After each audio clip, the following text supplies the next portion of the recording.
Okay, so hello everyone.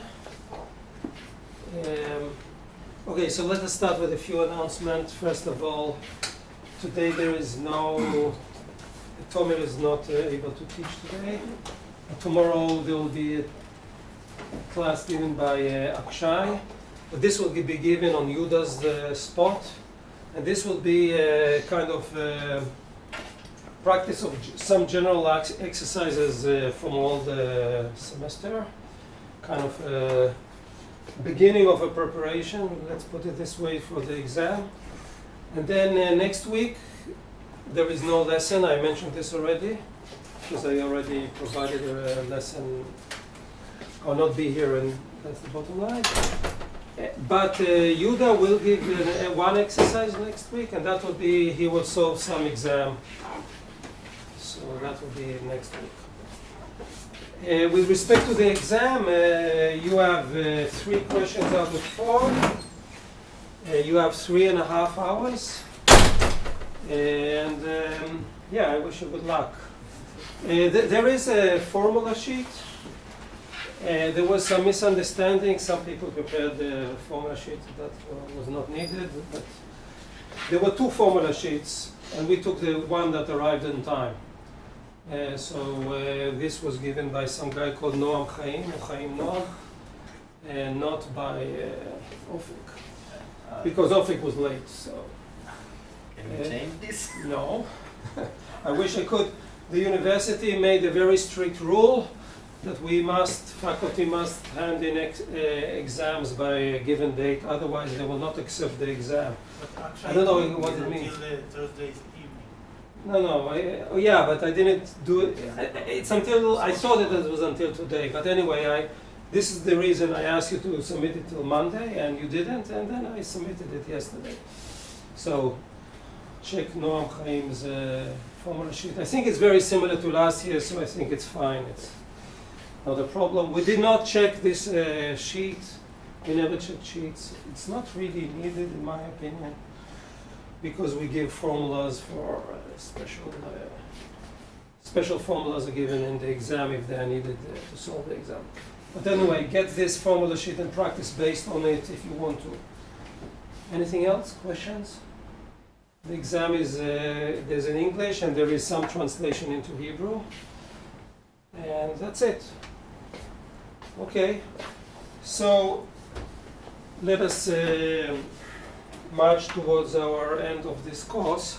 So, as you know, Newton's laws of motion give you the revolution of, let's say, the Earth around the Sun, which is a periodic motion, and it's given by the inverse square distance law, which is the forces.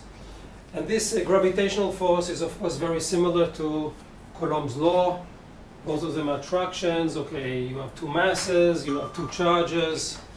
So the hydrogen atom, in the classical point of view, is similar to the revolution of the Earth around the Sun. You do have acceleration in both cases, so the electron or the Earth around the central body. It's more or less central body given that the proton is much heavier than the electron, and given that the Sun is much heavier than the Earth, we can think about them as standing, and there is an acceleration, and that's why the particles do not continue in straight lines, and they rotate around in this famous thing. Now, there is a basic difference between the 2 systems. We believe there is a basic difference between the 2 systems, and that is, for the masses, we have masses, while for the charges, it's charges. And what is the difference? The difference is what we are studying today. That is, if you have a charge and it's accelerating, then it's emitting radiation. And this emission of radiation, what does it mean on the hydrogen atom from point of view of classical mechanics? There are 2 possibilities. Possibility, or 3 actually. Possibility number 1 is someone is giving it energy, so it is emitting something. Maybe we don't see it, and something. So it means that it's emitting energy. Then someone has to supply this energy. Maybe there is a small devil inside the hydrogen atom giving the energy, and okay, then it's okay. But that's not a plausible assumption. There's no small devil there giving it energy. Another, if we go through this idea a bit more, let's assume there is no such thing and it is emitting. So what is happening? It's losing energy, and then if it's losing energy, the velocity has to go down, and then this hydrogen atom or the electron should move and emit, and then eventually collapse. You can say, maybe this takes on a huge amount of time scale, so it's not relevant for our lifetime, but you can calculate it based on what we have today, and it should collapse, which means that all of you guys will collapse to a point, assuming that the proton is a point particle. But of course, what I mean here is that the hydrogen is much bigger than the proton itself. So it should collapse. And this is because it's accelerating. So I think you know the solution to this problem. The solution to this problem, this was called a small cloud on the classical physics that was in the end of the 19th century. That the hydrogen, people could not understand the hydrogen atom, of course, because of Maxwell's equation, because of what we are studying today, because it should accelerate, it should collapse. Of course, at that time there was a second problem, because no one saw hydrogen atoms. I mean, they didn't know, they were not sure that the electron exists. But that is a different story. There was the Rutherford experiment. So some people will say, yeah, there's an electron and a proton, and some people, yeah, if there would be, it should collapse, so it's wrong. There's no electron and proton, everything is continuous. It was a big, big debate. Eventually people believed more and more in the electron and the proton, and then eventually this, as you know, this point of view eventually won. But you need to change something. You need to change something fundamental. And this kind of dark cloud on the classical physics was solved with quantum mechanics. So in the quantum mechanics, you have energy levels, and then you might have radiation in some form, not what we are talking here, because this will be quantum radiation, where you jump between energy levels in kind of discrete fashion, while we talk about radiation that is, the path would still be continuous.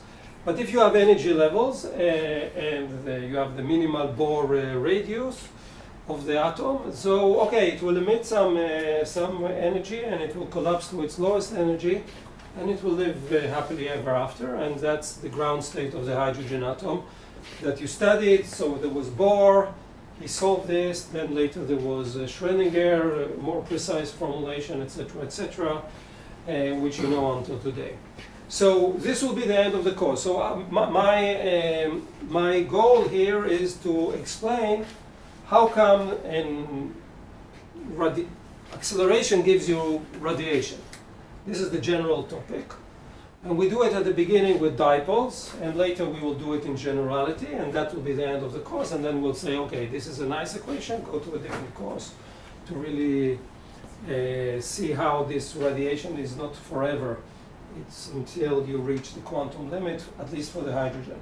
However, of course, radiation is something super practical. It's not that it's only some problem in a conceptual problem. It is important because we create antennas, we send signals with this type of radiation.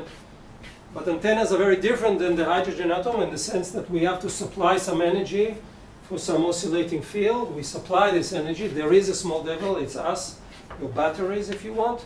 And then you have to you can send information by sending energy out of the dipole. Okay, so we will start with a dipole, and already in previous class we started discussing this, and I will simply go over the approximation in some detail. You can ask questions if you want. I will then go to more general formulation for any accelerating motion that includes, as a special case, the dipole radiation. So first of all, what is the, maybe you don't see immediately, when we say dipole, we mean that we have two charges, and one of them is moving, let's say with respect to some small oscillations. That immediately means acceleration. So in the first part of the in the first part of this lesson and the last part of previous lessons, you will have a moving dipole. And I'll not use the word acceleration, but you can look at the board and you will kind of figure out, it is really, the important thing is the acceleration. The general thing is the acceleration. But the dipole is just a very particular type of acceleration, which is like an harmonic oscillation. It's a simple harmonic oscillation, but that's not the most general thing, right? So we start with something simple, a simple harmonic oscillation with a given frequency. That is a very important problem. But then we are already having in mind a more general particle that is just accelerating in generality. Okay, so this is the plan. So we want to consider electromagnetic radiation, and I will go over some of the results. You had it also in the last week, and also some of it will be in the exercise. So if it's too slow, I can go a bit faster if you want. So eventually we want to see some electromagnetic wave with some length scale lambda. This is the 1 over lambda is the k, the vector, the momentum in some sense.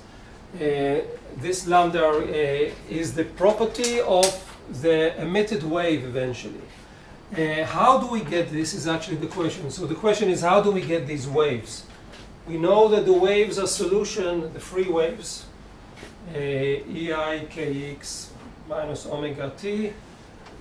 We know that they are solutions of the Maxwell equations, but now we are doing something else. We are not saying if there is a wave, it is a solution of Maxwell equation in a vacuum.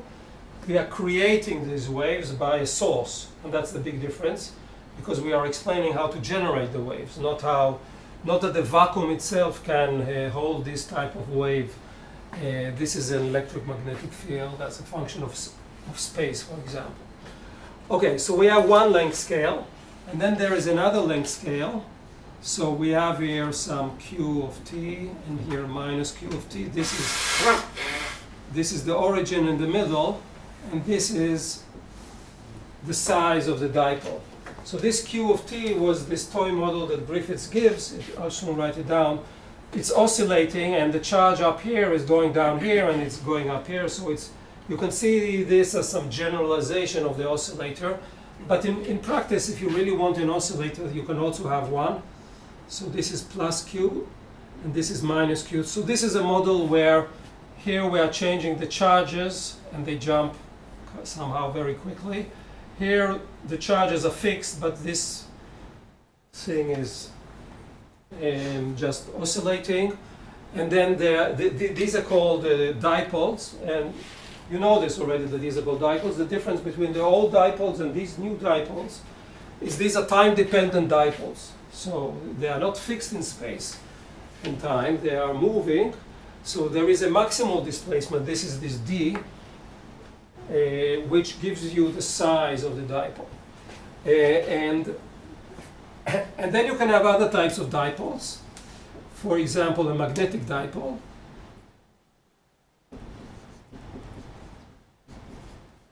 And here we have some I of t, and this is not alpha, this is proportional to some, let's say, cosinus omega t. So in all these problems, I have some frequency.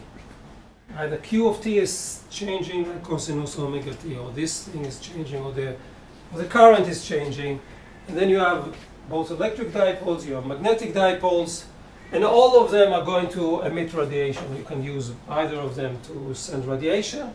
We are focusing on these electric dipoles, so these electric dipoles.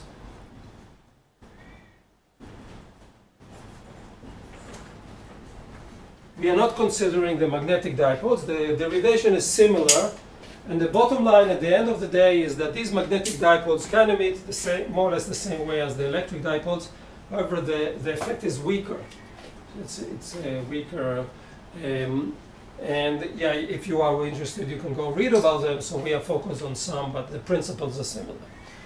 Okay, so we have this, and our assumption And then we have another distance. So the difficulty here is we have this dipole, and we are going to have an observer somewhere here. This distance is r. And here we have three distances. So three scales of length. R, the distance. We put the origin here. Let's say this is r. We have d and lambda. And lambda is given here. How is lambda given here? Essentially by the frequency. So we have the frequency. The frequency is determined by the experimentalist. Then you have the speed of light. The frequency and the speed of light gives you lambda. So we have three length scales. And this creates a problem, because if you have three scales, there are different limits, because you can arrange these three scales and you can say this is bigger than that is bigger than that, in all kinds of variations. Or to put it differently, let's assume there are two scales, let's say only D and R, then the problem would be much, much easier, because we would say, let's say, D over R is a small number. And we always like in physics to have small parameters, and then we expand things, and we look at the limit, and then the complicated problem becomes a much simpler problem. But here we have at least two small parameters. We have two small parameters. Why do I say two and not three? Well, obviously, because you need a dimensionless variable. So lambda over R is one small parameter, similarly with D and lambda. And we need to order them in such a way, in a particular way, in order to get the radiation field. And because of these two small parameters, the math is a little bit messy, I would say. But it is what it is. Okay, so now these things, the physical picture is we have this dipole, which is small, and we have some sphere that we put around here. And this is a theoretical sphere. And what we know, but we're going to prove in some detail, is that there is some radiation. So there is a vector, a pointing vector that depends on space. So the vector pointing here, there, and there can be different. The dipole defines a direction. So this we will call the z direction. So if you have, for example, a ring with an oscillating current, it will also define a direction z. So there is a direction z in this problem, which is determined by the position put here by the antenna. So the antenna is going up, that's the z direction. And that's the reason why the s here, etc. is going to be different. But if you use radial coordinates, where they have the phi angle, all of them will be the same. There is symmetry with respect to phi, but not with respect to theta. Theta is the angle between r and z, this angle. So the answer does depend on r, on theta. So then we have some s, which we are going to calculate, which depends in principle on theta. And then you want to know if I'm observing here, or let's say here on the equator, will I see the same amount of radiation? I think you know the answer. No. You don't? No, I think we won't see the same amount of radiation. Yeah, of course not. This is what he said. But I said, you know this. For example, antennas are standing up and not moving this way. And here the radiation is going to be big, and here is going to be small. This I think maybe you saw, you know this. And this is one of the things we are interested to know. We are also using here another approximation, which is the steady state, which we must understand a bit more. What does it mean, steady state? So what is the S here if R is very far away? Well, if the R is very far away, and let's say I turned on this dipole, that means this Q of t, or this oscillator, started moving at some time t0. Then if this radius is huge, then you don't know about this because no light arrived. So then S is simply 0 and there is no radiation, right? So at very large distances, far away, if this started at some given time, then Yeah, there's nothing. So this means that if I turn it on, there is some nothing, and then there is a pulse of S, and then long after this pulse passed, and it's continuing oscillating, the dipole, then it will reach what we call a steady state, a constant emission of radiation that does not depend on time. So that we have no time dependence in our problem. And after that stage, this S is fixed, and we are looking at this very long time limit, actually. Or you can put it differently, these oscillations started at minus infinity of time, and then you are at steady state. And so, yeah, we are not talking about the wave front, we are talking about the steady state. So, so now what we are asking is the following questions. The S, as you remember, is the energy per unit time, per unit going through a small unit surface outside. So again, it has units of energy per unit time, per unit surface. You can integrate this over some part of the system or the whole sphere, and get the total energy per unit time going out of everything, or over part of this domain. You can do that. For example, if you have a receiver and the receiver is not very small, you want to know how much energy, let's say, in this half. Okay, you integrate over this half, etc., etc. So this will be done, etc. And the basic question is this total energy per unit time, is this going to go to a constant? It's not totally trivial. What I mean to go to a constant, it goes to a constant and not to zero. You might say maybe this S, some goes out and some comes in, like a dipole field or something like that. But the answer is, as you know, no, eventually the total power, the integration of S over all this thing, eventually gives you some constant. So let us do this. So what we are interested eventually is the P of R. This is the total power. This is energy, the total energy per unit time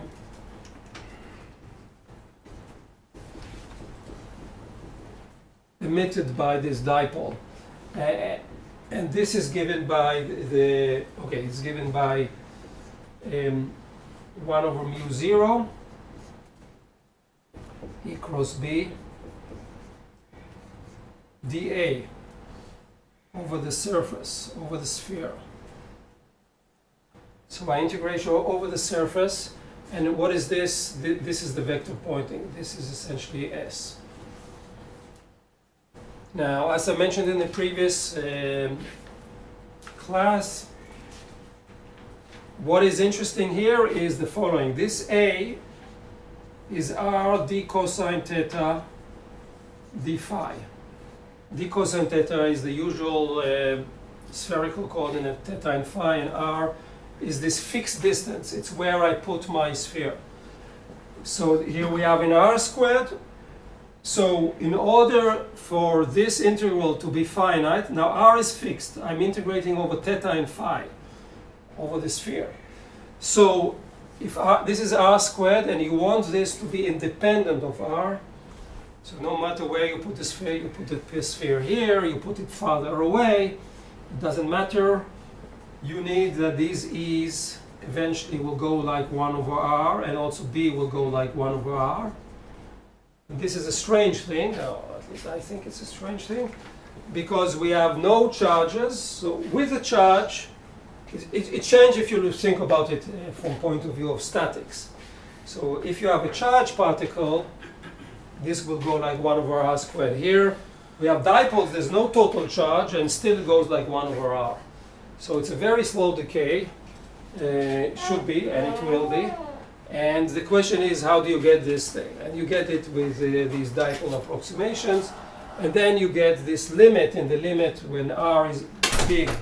So all these approximations are for large R. The limit when R going to infinity, this will give you some constant, which we are looking for. So what we say is the following. We need to now refresh our mind. So we use this model where Q, for a beginning, Q of t is Q0 cosine omega t. So this is the model, if you want. I'm using this model over there. You have here Q of t, and here you have minus Q of t, and the origin is smack in the middle, and this distance is d. So this is in plus d over 2, that one is in minus d over 2. And now we are doing this model, and this model is the simplest model we can imagine because nothing is really moving inside. They are fixed in space, which solves makes the problem much easier. And again, this frequency is given by the experimentalist, and this is also given. So we define P0, which is Q0 times D. This is just a definition. This is the maximum of the kind of the dipole moment, Q0 times D, which is independent of time. Of course, this frequency is going to drive the wave that is going to be emitted. And then what we want to do is the following. We want to plot a simple diagram. This is the plus and this is the minus, and then we have here R plus, and here we have R minus, and this is simply the position in space where the observer is. And this is R minus, and this is R. So the position of the observer is at R. But the 2 points are a little bit up and a little bit below. And obviously from this figure, because this is D and R is much, much bigger than D, then R plus is more or less equal R minus is more or less equal R, because we are far away. However, if we just brute force take this approximation, this is not a good approximation. What we will discover is that actually it's like taking the two charges, putting the one on top of the other, and then nothing happens, because one of them is a plus, one of them is a minus, they cancel each other and nothing happens. So what we do in practice is we look at R plus and we look at R minus. Their two leading order are equal to this distance R, and then there are some small corrections. These small corrections are of course depending on D, or D over 2 if you want, this distance and this distance. And to some point they will be a little bit different. Of course, if I put it on the equator, they will be the same, but they're a little bit different. So this we can define with this angle theta. This angle theta is the usual angle because this is the z direction. So this is the usual, this is the z direction, this is the usual angle in the spherical coordinate systems. Of course, if this is theta, this one is 180 minus theta. And now we want to express everything with the distance to the observer with R and D over 2, and we have theta. That gives you the cosine laws. So we will use the cosine laws. Okay, we'll soon use it. We can write it down here if you want. R plus, R minus. I did it last year, so last week. So I'm going to just write down the equations. These are R1 minus minus and plus. Yeah, you switch the plus and the minus. That comes from the cosine law. D over 2R cosine theta. There are more correction terms that we neglect. And then another important thing is 1 over R 1 plus minus D over 2R cosine theta. So you see, as I said before, the leading order is R, and then there are corrections, and because one of them is down and one of them is up, there is a difference between them. This is dimensionless, it's D over R, so the units of this are correct. And the cosine comes from the law of cosines. So this is this expression. Okay, so we are going to use these simple expressions, and we are going to write down. We're going to write down the potential. So what we're doing here is we are calculating the scalar potential V. Then we have to calculate the vector potential A.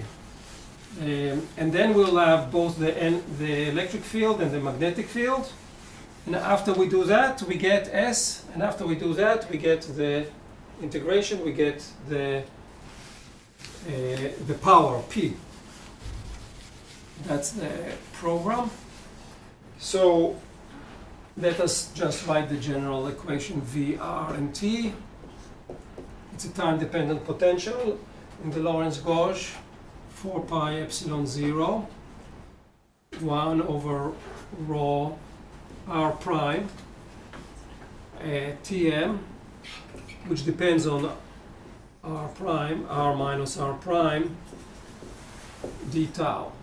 This over all space. So this is essentially, this is the famous, if you want, generalization of the Coulomb's law. It has a very simple physical meaning, but it's actually a quite complicated equation.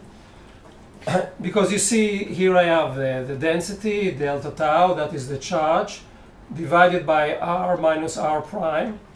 I need to integrate over r prime. This is this integration here, because it's like a summation over some delta functions.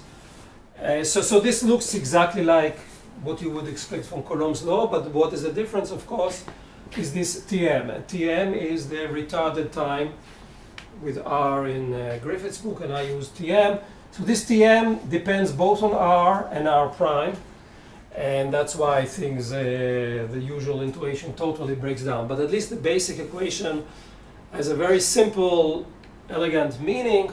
This Tm is the retarded time because it takes time to reach the observer on R from R prime. Again, you need to sum over all of them, and that's why we're using here the things also. So intuitively, at least, this equation is very elegant, but then to use it, it's many times very complicated. So we need to write down the vector potential, the density, and the density is given by, in our model, cosine omega Tm delta function of r prime minus d over 2z minus q0, and I'm not going to write it. Here you'll have the other delta function plus d over 2z. So I have two localized charges at d plus d over 2 and minus d over 2. That implies two delta functions, both of them with q0, one of them with the opposite sign compared to the other. And this is very nice because we can, if we know what's Tm, we can integrate over d tau, which is again integration over r prime. We know how to integrate over delta function. That's why this problem is easy. At this stage, at least, conceptually easy. Now we need to think a bit what is the retarded time. So we can look here, and we can define two times. Time of travel from plus minus these 2 points to R. What do you mean by time? Travel of information in the speed of light. So this is simply r plus divided by c and r minus divided by c. This is the time where, let's say we are at time t, we go backward, and this information arrived here, one of them from this time and the other one at that time. What does it mean? It means this path is shorter, so the information you got from here to there took longer to arrive, and because the fields are depending on cosine, that means the value of the cosine was a bit different at the two times. They have a phase difference? It's a kind of a phase difference, and you will see in all the expressions that we're going to get now that there is a phase difference. And this phase difference is exactly causing the physics here, I will put it this way.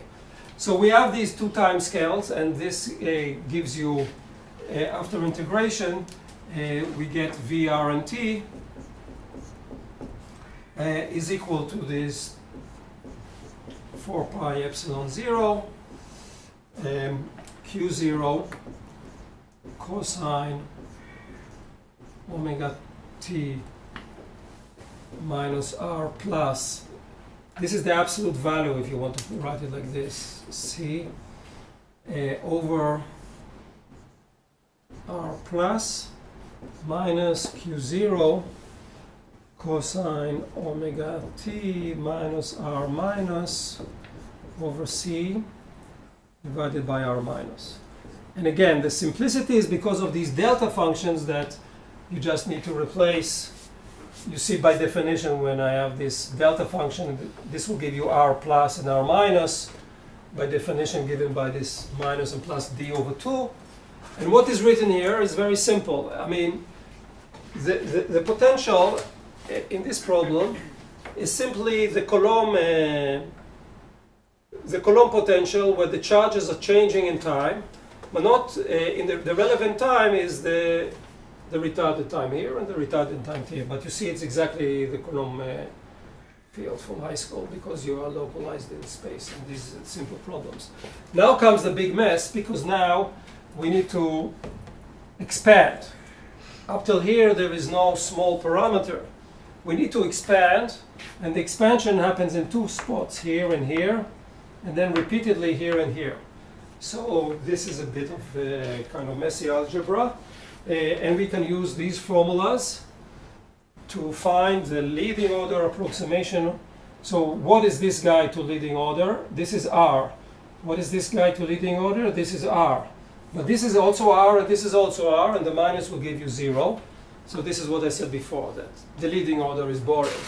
So what do we need to do here actually? We need to do an approximation to the first correction, which is D, something proportional to D. In the cosine law, if you remember, there is also a term D squared over 2 that we already threw away. We are not allowed to approximate this to D squared because we already, at least here, threw away D squared, or put it differently, we can do further better approximations and correct this, but we will not do that. I mean, not here in the class, but in principle you can do that. Okay, so what we expect is that this V will have, taking the corrections, will be proportional to D. When D goes to 0, then V will go away, and this is also expected because if these two guys are one on top of the other, okay, there's nothing there because the one charge is canceling the other, and there's no time differences between these events and these events. So again, when D goes to 0, nothing happens. So we can do that, and for that, let's look at cosine WT minus R plus over C. So of course there is another with R minus, but I will not do both, I'll do only one of them. And then this guy, what is this guy? This is cosine omega T. What is the leading order? This is R plus. The leading order is just R. So just replace R plus by R. You see this is this R times 1. And then there is the correction, which is omega with a minus sign because of this, and the minus will be cancelled. So there's one minus here, and then there's another minus here. So this will give you omega D over 2C cosine theta. So everywhere where you see the D, you should see also cosine theta. They come together. So yeah, this is this expression. Now, what we do here, actually, eventually, this term is going to be also small. So it's tempting to just throw it away. I mean, this term is going to be small. But already here you see, here I'm not comparing D with R. I'm comparing D with C over omega, which is lambda. So here you start seeing the third length scale, which is lambda coming in. We had D, we had R, and now we see lambda. So you can at this stage, is this small or big? Okay, we don't know yet. I mean, we'll soon say it's also small. Even though here we already said it's small. By the way, you see the R and the R here cancel, right? That's why this term does not depend on R at all. Eventually this will be small, but we have to treat it with some care. So now what we do is we have cosine of A plus B, and this you can write as cosine A times cosine B minus sine A minus sine B, and this will be useful later. So this is cosine omega t minus r over c multiplied by cosine omega d of cosine, it's a cosine of a cosine, 2c minus sine omega t minus r over c sine omega d cosine theta over 2c.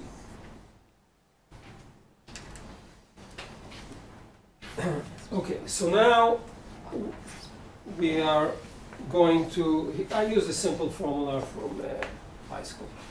So now we are going to do, we see the leading next, the other length scale. So we have, of course, omega over c is k, which is 2 pi over lambda.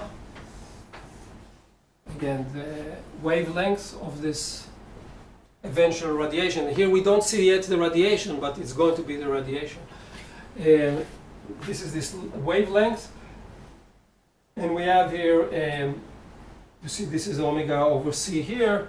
And we are going to assume that d is much, much smaller than lambda, which means this is a small term. And also this one is a small term.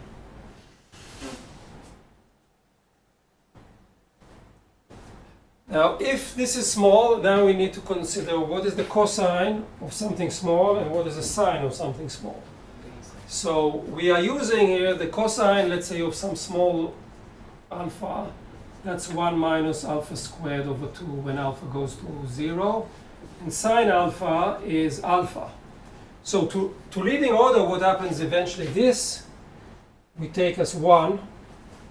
Again, there are corrections, d squared, but we are throwing them away. And this we're taking as just what's inside the sine. So this is what we are going to eventually use. Now, what will happen here? This is the spirit of things. This guy will be cosine times this thing. Now, it's a bit more complicated because we have also a d from here. But if we approximate this d with an r, then this cosine multiplied by this 1 will be cancelled out here. It will be the same thing with the minus, and only this guy will term. But then there is another correction due to this, but this also depends on r, so it's a bit more complicated.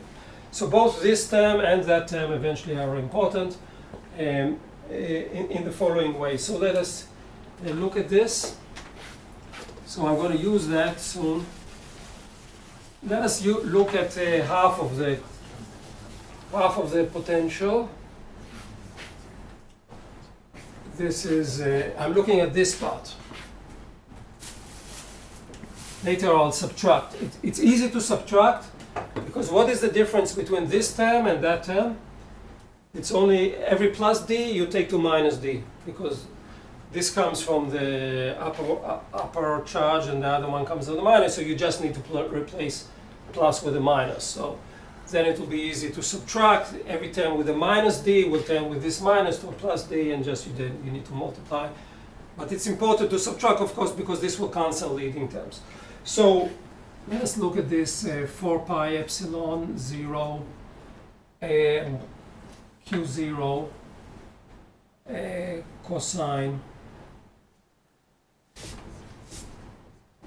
omega t plus r plus over c over r plus. Okay, so the cosine we already have an expression, and 1 over r plus, we have another expression over here. So I'm using this one, and I'm using this one. So I write it as Q0 4 pi epsilon 0, 1 over r, 1, I'm using the plus, so it's plus d over 2r cosine theta. Now I need to write all this junk, so I write it here, multiplied.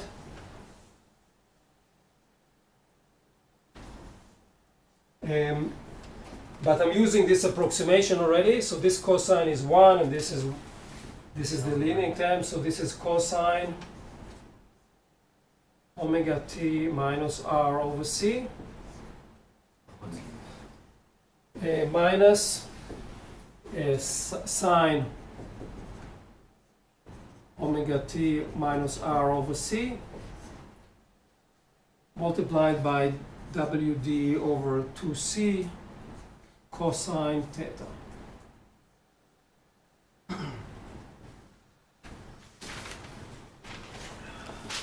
So now it's a bit complicated, but not too complicated.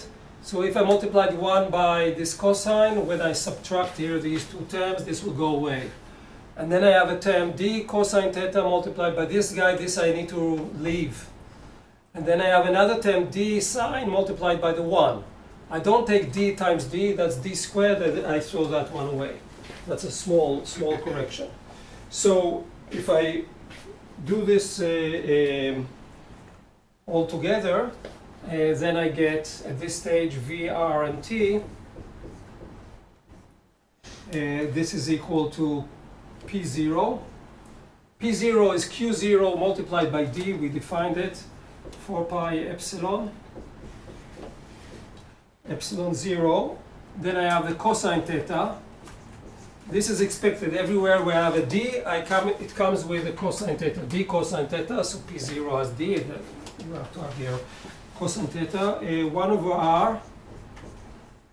This is this 1 over r that you have here, multiplied by minus omega over c sine omega t minus r over c. And then I have, which is this term. So yeah, so you see, do I have a 2 here? Yeah, no, I don't have a 2 because I have a minus, half and half is 1.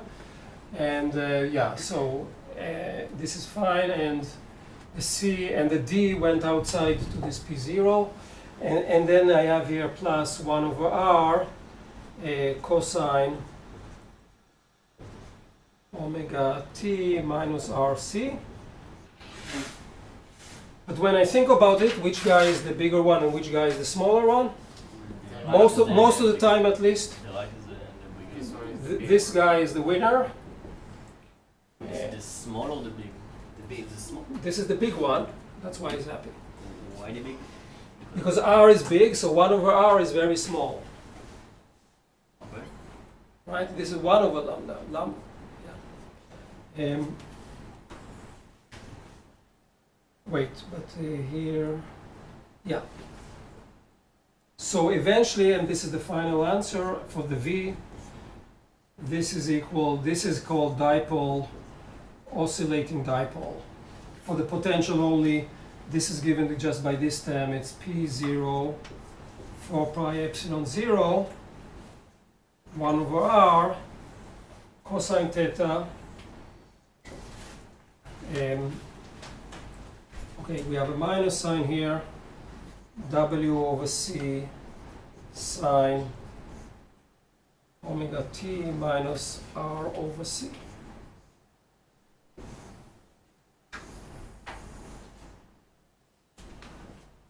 So what do we have here?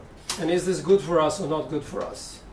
Well, what is this sign eventually? We had an oscillation, and eventually we had to do it in some retarded time, but in this approximation, the retarded time inside this sign is calculated at R over C. It just means this R plus and R minus you replace by R more or less. And the corrections that are due to D are here right outside. This potential goes like 1 over R. What does it mean on the electric field? It goes like 1 over R Radiation. squared. Goes like 1 over R squared. Is that good? Bad? Is it correct? We said at the beginning, what are we looking for? 1 over R. 1 over R, but the potential goes like 1 over R. But we have a chain rule in the derivative. Right, so in this expression you have two dependents on R. One is on this phase and one is outside. Now when I'll take, for example, div V to calculate the electric field, I'll have two types of derivatives, one with respect to this R and one with respect to that R. When I'll take derivative, roughly speaking, with respect to R of this one, what will happen? That will give you 1 over R squared. What will I do with 1 over R squared? Throw it away. Throw it to the trash. I'll leave this one as it is and take the derivatives only with respect to this R. This will give you a sign. It will take C outside and it will take omega outside. I'll soon write it down. But it will give you this 1 over R squared. So 1 over R for the electric field. So the bottom line is that what we really care and what is super important here is this phase correction. From there you get that the E, the electric field, decays like 1 over R. And from there you get that the S is going to... Why can you flow in the line over the square from the derivative? Yeah, but okay, you are right. This question is a good question. But remember what we did here. You need to compare something to something. So 1 over R squared is going to be much, much smaller than it decays much, much faster compared to 1 over R. This is obvious. Yes? Yeah, okay.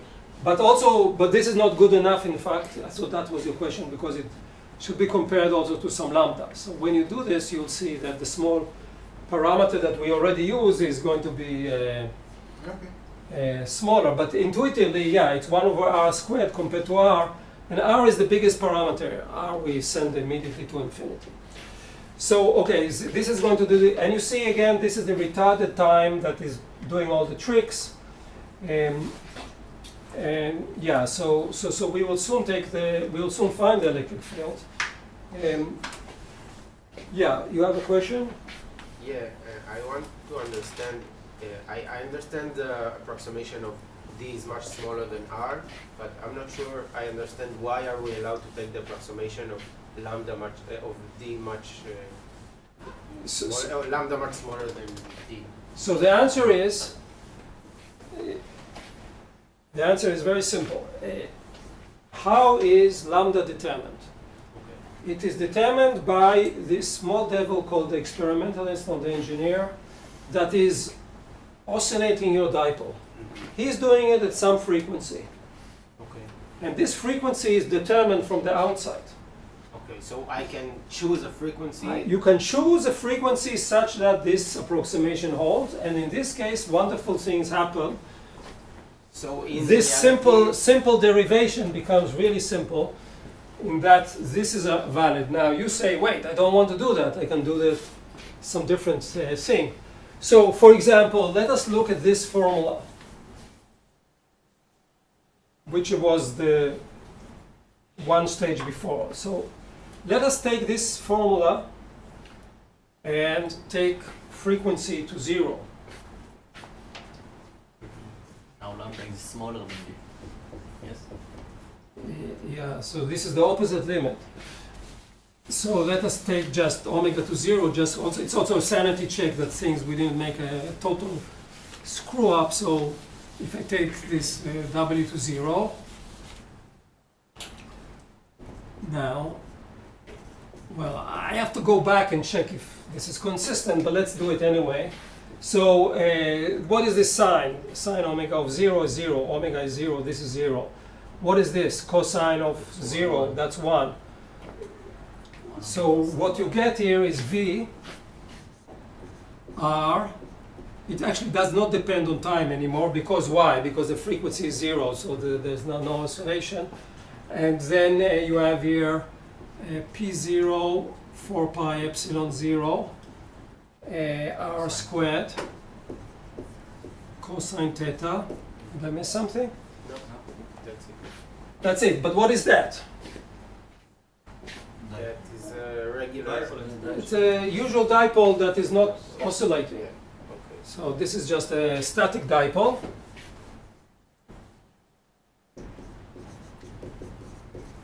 And in that limit, nothing happens in the sense that there's no radiation, because there's no frequency, etc. You can say, yeah, I don't want, I don't. Because the field would No, because all of the relativistic effects that we are discussing now are valid only when the densities or the currents are time dependent. And this is a static approximation. There is no time dependence in this static dipole. That's why I wrote here static. So that's not static, Benel, it's static. It's not moving. So this is a limit where there is no radiation. Of course, you can say, wait, what will happen if I do not this limit of omega will go to 0, or omega small, but the opposite limit, then I'll have some radiation. Then I'll have to maybe leave this term, and is this small compared to that term? Yeah, you can do it, but then it's not a big. The effect will be much more smaller, if at all. It doesn't exist. Okay. So the answer is we are allowed to take the approximation because we can choose the frequency, and therefore. I would say it's more that we can choose. We want to choose because we want radiation. It's like Edison wants his bulb to emit light and create a new world. That's we want to walk in some frequency range, which interesting things happen. The other limit is a static limit, which is we know from electrostatic. We talked about this, so it's old stuff.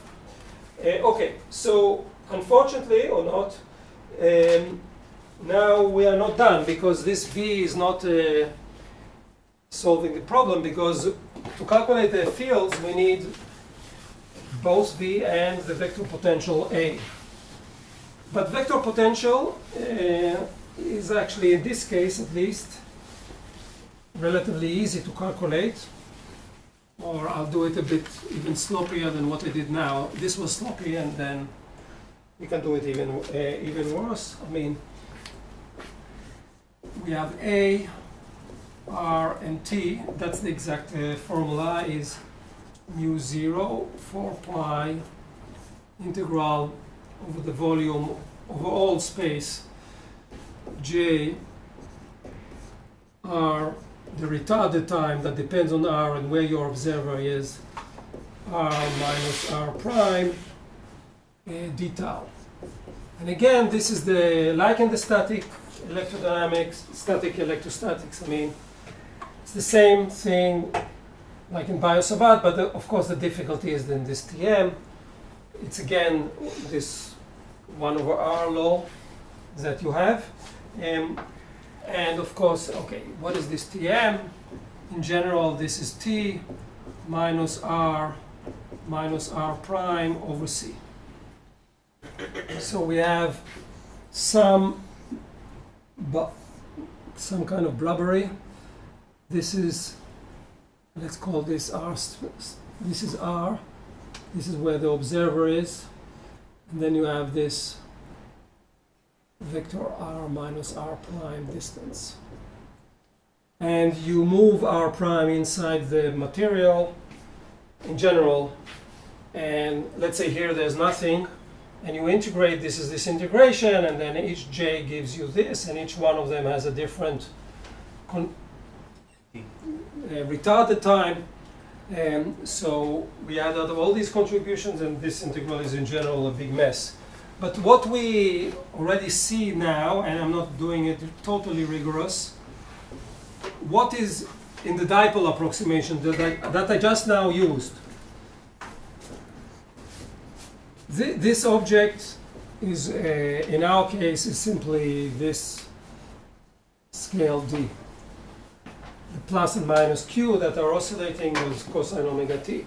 So within the integration volume, which is composed of these things, and we'll soon write it down, we kind of expect that this is going to be approximated by this again, under the assumptions of large distances and all the approximations that we had before, and this is indeed what is happening, we also expect this 1 over r prime to be approximated by 1 over r to leading order. This is like this 1 over r that we had here. How did this come from? We had an integration of 1 over r minus r prime over the density blah blah blah, but then this r prime was scaled in, we took it out, and more or less we got this 1 over r. But let us do this. I mean, we need, in our case, we have this j. We need to replace by some I. Why do we need to replace by I? Because we have only 2 charges, and like you can think about it like some plane here, and there's some charge going quickly between these 2 guys. If you want to define it more rigorously than I do here, this j you should calculate from, how do you calculate j? If you want to be nearly rigorous, you need to use the continuity equation. Div j is equal rho. Rho is given by 2 delta functions, and you can calculate it. Then you need to integrate, etc. But kind of hand-wavingly, I can say that this is q0 cosine omega t in the z direction. No, not in the z direction. But this is the charges, but now we need to take the time derivative. This dot is the time derivative. So this is a minus I omega q sine omega t, q0. And this is what you have the plus here, so it's going down, and the derivative gives you this thing. And if you would calculate j, it will give you the continuity. So we'll use this as our I. The nice thing about this I, and this implies this j, while it depends on time, it does not even depend on the coordinates at all after this integration, after this approximation. So this a is simply, well, it's an approximation already, u0 over 4 pi, integral now over I, d over d2. So remember, when we start with j, we have an integration in 3 dimensions, but the integration in one of the dimensions is remaining. The other 2 dimensions gives you the relation between j and I, because the definition of I is the integral over a surface of j. That is this is what we are doing, and you did this in many exercises, I believe, also in the class. So this is the integration over z, q0 w sine omega t, tm,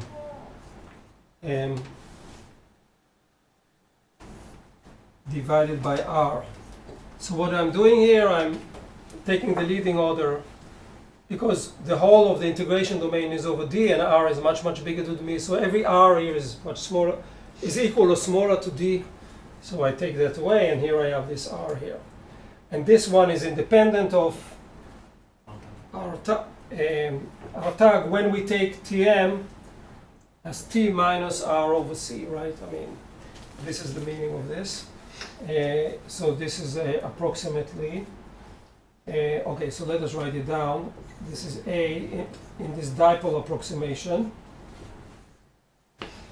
minus mu 0 over 4 pi. The z integration gives you d, and then you have q0 times d. That gives you p0. This frequency is out here. Frequency. What does frequency mean? Okay, so you'll see. Frequency multiplied by sine omega t minus r over c in the z direction, of course.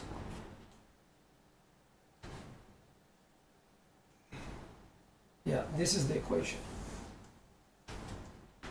This equation does not depend on this theta at all, but the z will depend on theta. soon I'll explain what I mean by z. What we want to work with, do we want to work, I mean, we are going to work with spherical coordinates, r, theta, and phi, because we want to calculate E and B and then S. So this z, this cosine, you don't see it here, but it's actually in this z. It appears there when you separate z into an r component, and yeah, so soon we'll do that. But this is this A. Now, essentially, we are more or less done, but not exactly done, because now I can calculate the fields. I'll soon write down. So what are the fields? So the fields are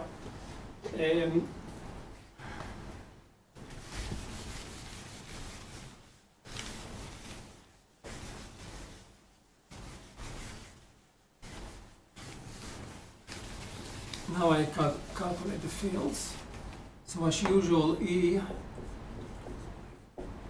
is dA t minus dV. Both of them depend on R and T. And B is rotor A. Now, as I already hinted before, when we take, for example, the rotor A, there are two derivatives. These are spatial derivatives. There's derivatives with respect to R here and R here. And again, you need to throw away terms. So I'm not going to do that.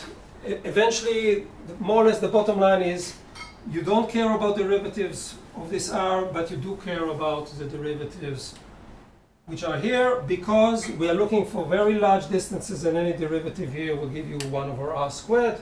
So even this stage that I just write it down here, and okay, you take derivatives, it's true, but there are more approximations, but they are exactly the same that what we had before. So we are not going to do it again, and we can.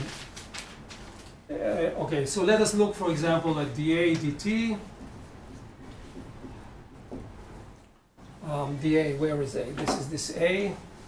What do I mean by all this approximation? I take the derivative. With time, it's easy because time appears only once. R is appearing twice. So when I take this, I get, for example, U0 P0 divided by 4 pi R omega squared sine omega t minus RC. Sorry, this will be cosine. This will be cosine multiplied by z. So this is going to be very important. What is omega squared for an oscillator? The energy, the potential. Well, it's also, but that's not what I meant. I said it already. Omega squared, well, it's the frequency squared, that's obvious, but omega squared is actually proportional to the k of the force, not the vector potential in high school. So this is the force, which is the acceleration. This gives you an acceleration time. More or less, you see an acceleration here. And later we will see that this acceleration is important. Yeah, everyone sees this as an acceleration, more or less. Of course, there are prefactors here, and it's only E. It's not exactly acceleration. But this is this approximation now. This guy, this is a bit important. This is cosine theta times R minus sine theta times theta. This is just the unit vector in the z direction in these famous coordinates, spherical coordinates. Why is this a bit important? If I take here div of R, you might expect a component also in the R direction, right? Because derivative with respect to R in the R direction in the div. There are also other terms, but one of them is in the R direction. Where is E? Where is it pointing to? So remember, what was the claim? This is my sphere eventually. And this is my S. Where is S going? In the R direction. We are hoping that S is going in the R direction. And where is E? It's perpendicular. E has to be perpendicular. So E is not in the R direction. So what is happening here behind the scene, that this R, this cosine with respect to R, will be cancelled with the div that you get from here. So eventually this term is not important in the sense that it is cancelled with this guy, and eventually this guy is going to remain for the E. So this will come from here, and eventually the E, okay, so this cancels, it exactly cancels with div V. If you, again, in div V, you calculate only the derivative with this guy, you have something with respect to R. This will cancel this term, but this term will remain. And then this E, the final bottom line is E in this dipole approximation is this minus mu 0, P0, omega squared over 4 pi sine theta. So where did the sine theta come from? From here. There's no, at the beginning there's cosine, and now there is a sine, divided by R. This is this R, multiplied by cosine omega t of the retarded time from the origin. This is the retarded time from the origin. This is my E, and this is in the theta direction.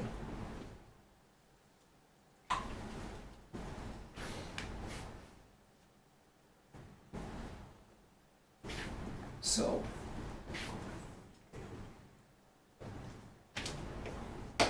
both A and V are needed. Of course, this square comes from the time derivative in dA dt. That gives you another frequency, which again, that's the acceleration eventually. And the other terms are simply negligible. Here there's no time derivative, in the sense that here there's no time derivative.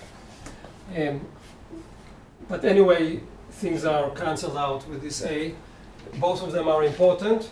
We cannot take now the omega equals 0 limit, obviously, because this will be 0. But this is okay, because we already assume something. You cannot change your mind at the end of the day. Important thing, it is in the theta direction. And remember, what is this theta direction? It's determined by the way the dipole is oriented. The dipole is in the z direction, and then we have a theta direction relevant to that physical quantity. Omega squared comes from dA dt, and from dq dt, which gives you I. So there are two time derivatives. One of them, when you calculate the current, you're essentially taking the time derivative of this cosine omega t. That gives you one frequency. And then you do the same thing when you calculate in here the time derivative from the Lorentz gauge. You do it twice, and then you get omega squared, which is super important. And now we are left only with, okay, the most important thing is it decays like 1 over R.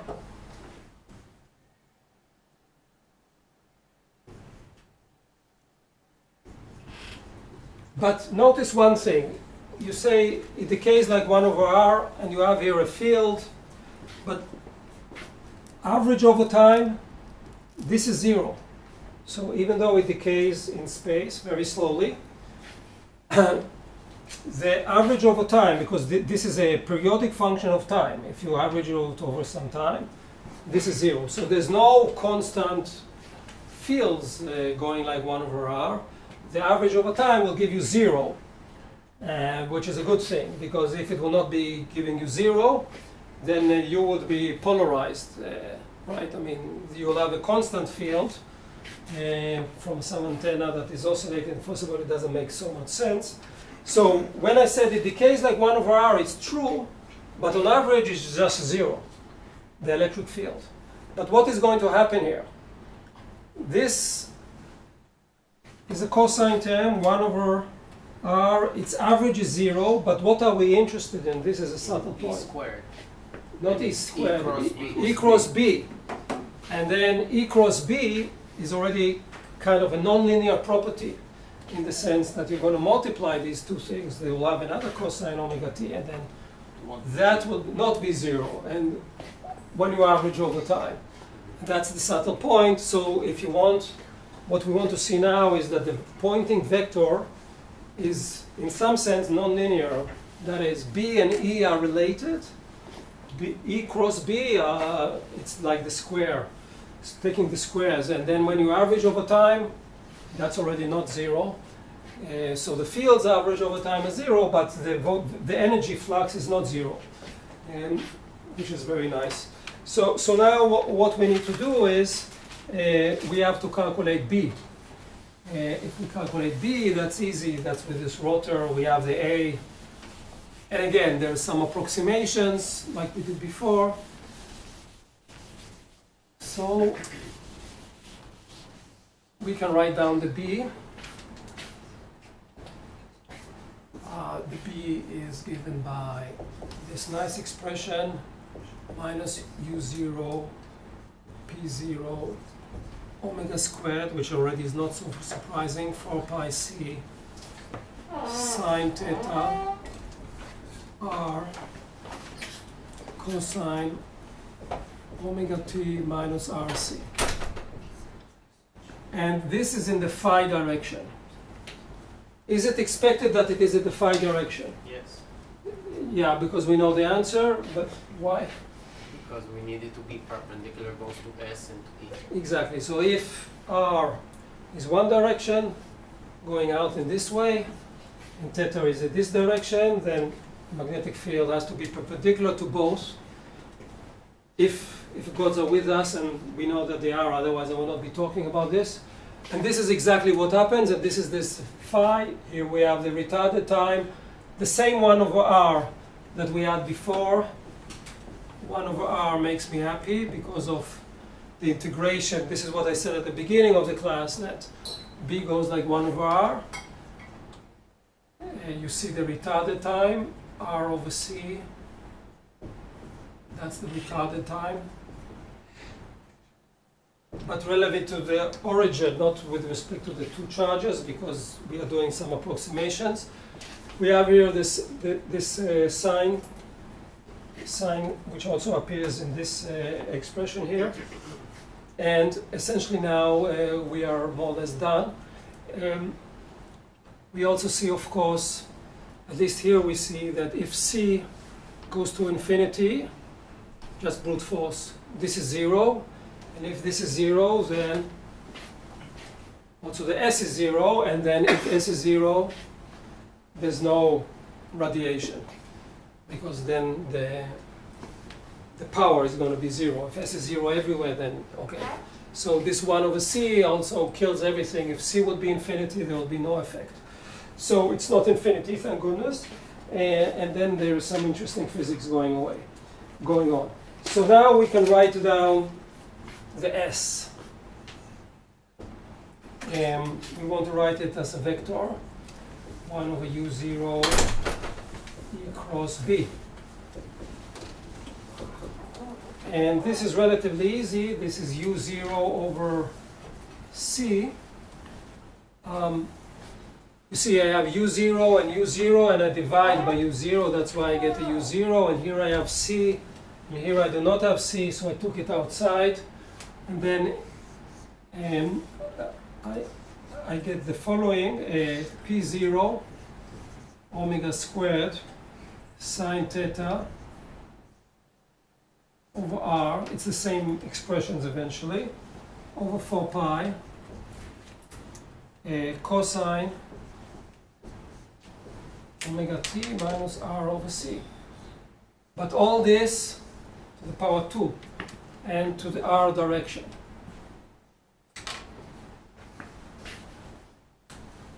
So the 2 is because I multiply E plus B.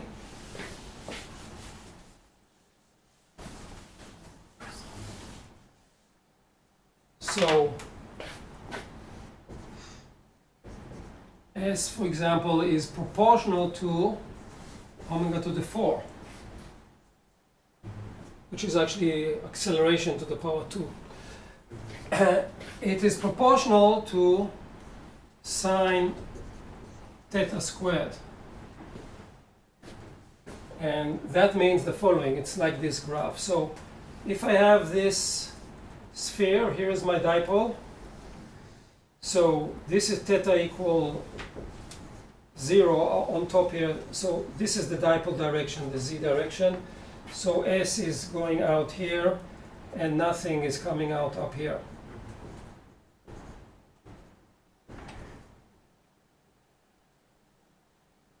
And a lot is coming out in this direction, so it's not uniform on the sphere, and as already predicted here. The total effect of S is also 1 over r squared. R squared here. That's, I mean here, this one.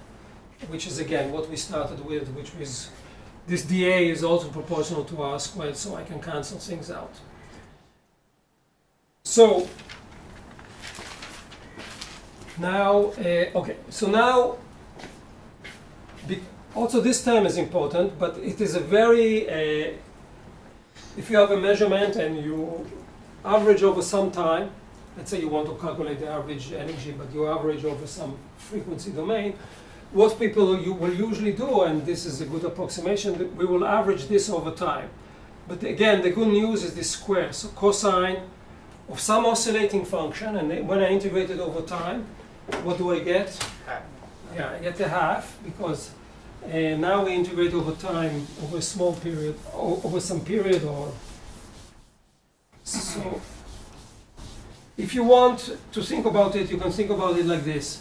I have a local S, local in time now, at some given time. I need to integrate, fine. But then this gives you the energy per unit time at a specific time. But now let's say I want to calculate the total energy in some time interval. So I integrate over time. That's the same as what we are doing here, integrating over time. So I have this in mind. I don't care.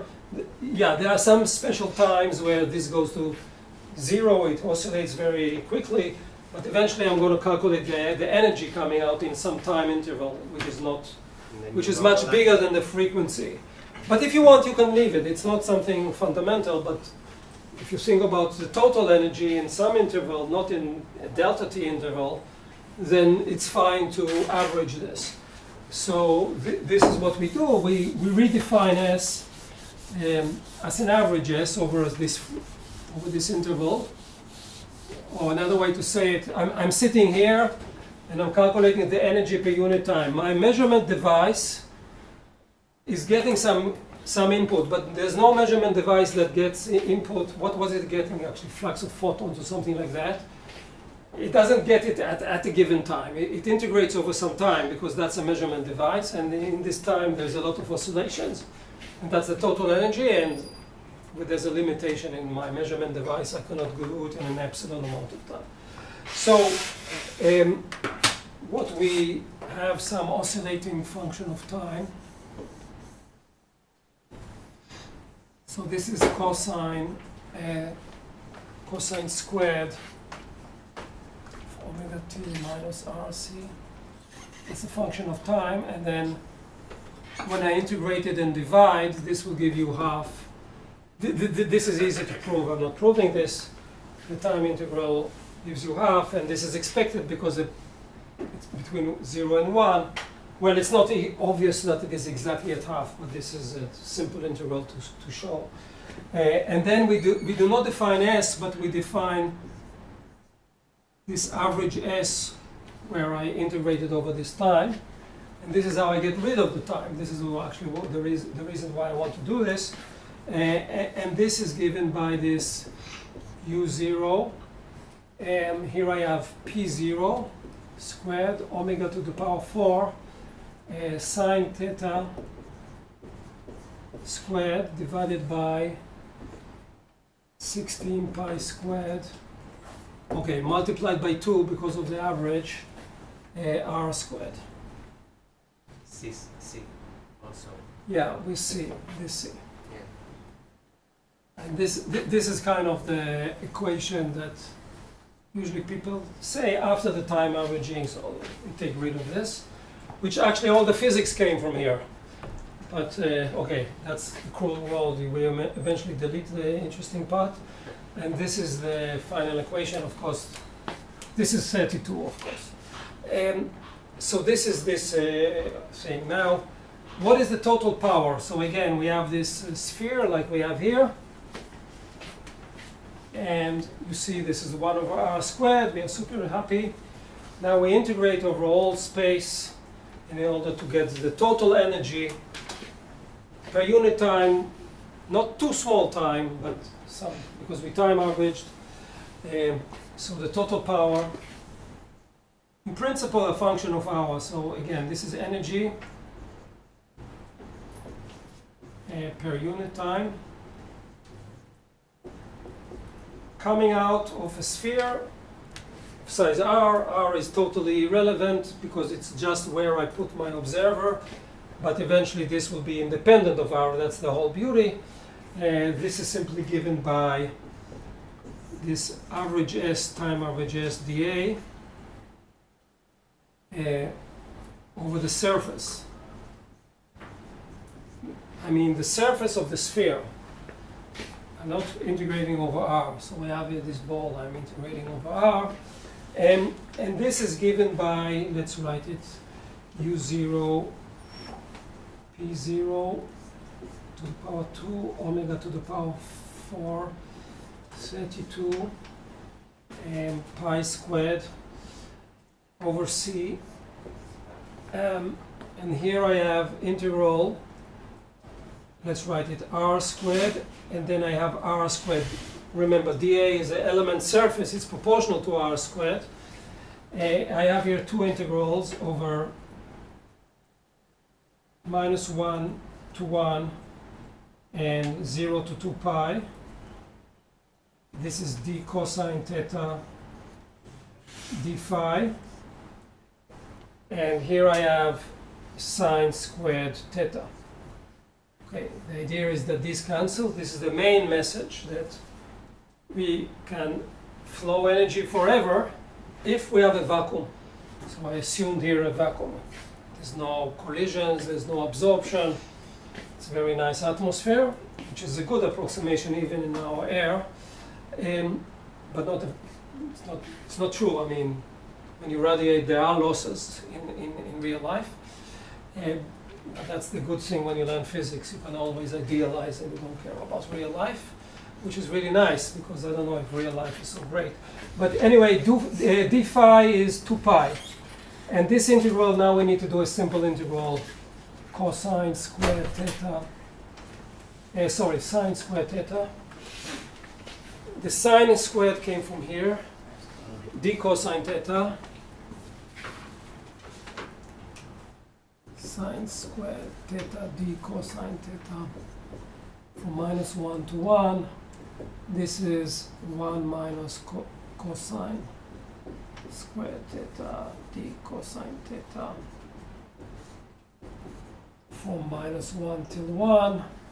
This gives you 2, and here I get x to the power 3 over 3 between +1 and -1. This gives you did I make a mistake? Yeah, this gives you 2 over 3. 2 minus 2 over 3 gives you 4 over 3. So to summarize, after I do this integral, the P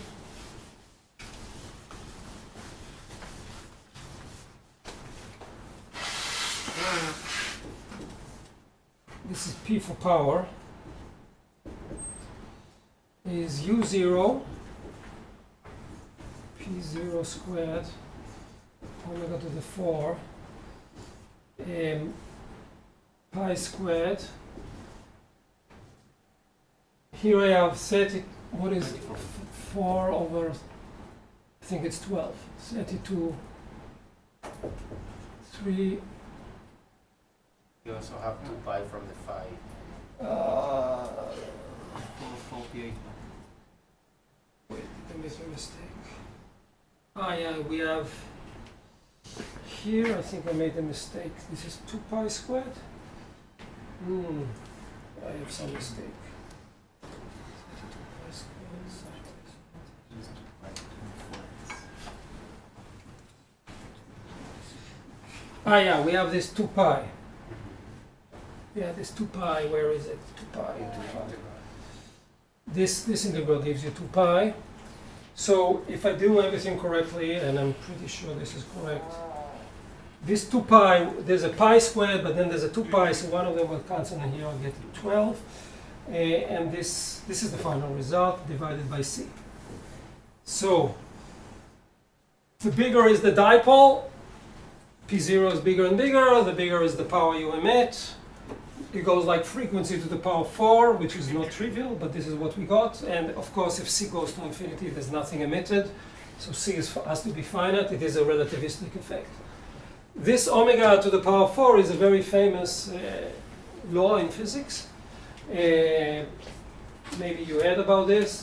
People kind of mysteriously argue that this is the reason why the sky is blue. You know this? Why is the sky blue? They say it's because of this, but I never understand these things. What is wrong. Gemini said. What? This is what Gemini said. Gemini, okay. That's a proof. No, but actually Gemini and Chat are much, much smarter. Because I asked Chat, what about, so the sky is blue. Okay, what is the argument? But you need to understand it's much, much, much more complicated than what people usually say. We have the sun. This is the sun. It has radiation. And we have, not in the end of the day, it's important, in the middle of the day. And we can discuss what is the difference between middle of the day. There are all kinds of molecules here, O2, CO2, whatever, all with dipoles, without dipoles, we don't care.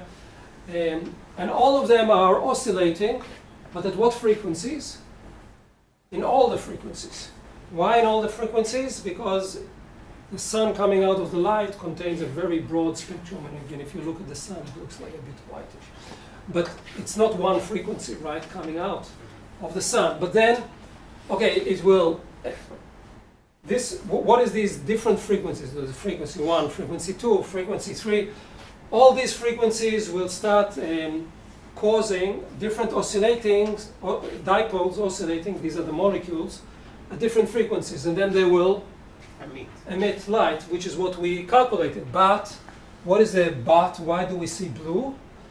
Because omega to the power 4, the blue, is much stronger. For this you need to know something basic that I think you know, that red compared to blue, the blue has the higher frequency. And that's the reason why we see blue in the sky. But it depends on the angle This is what you say during Yeah, the yeah. day. and on the molecule. So then you can go, exactly, this depends, that is exactly what I said. It's a bit more complicated than that from two reasons. If you ask ChatGPT, which I believe is super smart, much smarter than we are, if you ask the right questions. What about the light, what about the color of the sky, let's say on Mars? What is it, also blue? Of course it's not blue, it's red. And also we know that towards the night we have the romantic reddish light. So what is happening there? So with all these arguments, it's like politicians, you can have one argument and then you can have the opposite argument. And so during sunset and sunrise, the light rays are moving more and more and more and more through the atmosphere. And once they move more and more and more through the atmosphere, they can collide more and more and more. And there is a theory called me theory that we did not discuss, that the scattering is actually worse for the high frequencies, and then all the high frequencies are left. But even if we leave that alien, why do we see blue and why don't we see violet? Why isn't We this? can see violet. You cannot see violet. Now But that you are, I- exactly. So in addition to that, there's also the eyes.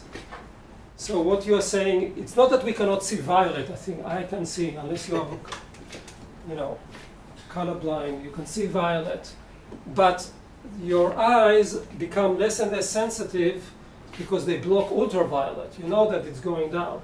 So it's reasonable to assume that ultraviolet we know we don't see, blue we see, violet we see, but in some sense violet less than blue. So the reason why we don't see violet, not ultraviolet, violet,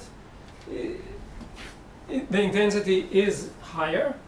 However, the eye is less sensitive compared to blue. So the bottom line is, I'm trying to say that you should take this kind of explanation. It's as usual, it's a bit more complicated than what people write in books, including Griffiths, by the way. But okay, he just wants to make a point that different frequencies, the biggest powers are coming from these high frequencies. If you have a mixture of things. For this reason, again, I mentioned at the beginning in quantum mechanics, this kind of ideology, at least, is very surprising because of another effect that people later measure, which is the photoelectric effect that Einstein was analyzing. Because if the energy is higher with the frequency, like omega to power 4, how does this meet with the Einstein? E is h omega, not omega to the 4, right? So this was very different than later theory, and the reason again h bar enters, so you need a really new theory in the photoelectric effect, and you need to introduce this h bar. So the build-up of quantum mechanics came from failures of these type of equations that people saw, and then we needed to build a kind of new theories, not only with acceleration but also with this. So, okay, this was. Shall we just finish now quickly? Now just go. So, I suggest we finish. Or you want a break? It's mandatory break now or not? Preferably. What? Preferably. Preferably. Okay, so let's have a break and then we will change this picture for a much more general picture where we have A and not some simple model, and we will see this we'll see this radiation in more generality. That's the bottom line. And this will hold not only for dipoles, it will hold also for just a charge moving in space. It's going to be a very general theory. But now we are kind of ready for the general theory, which is going to be explained. It will not be so complicated because I'm going to hand wave. The details are in Griffiths. Okay, so we want to construct a little bit more general theory. And we are going to do it kind of approximately. Again, Griffiths gives you all the details, but I'm trying just to convey my point of view on the general message, not all the mathematical details. So again, we are going to assume that we have some region in space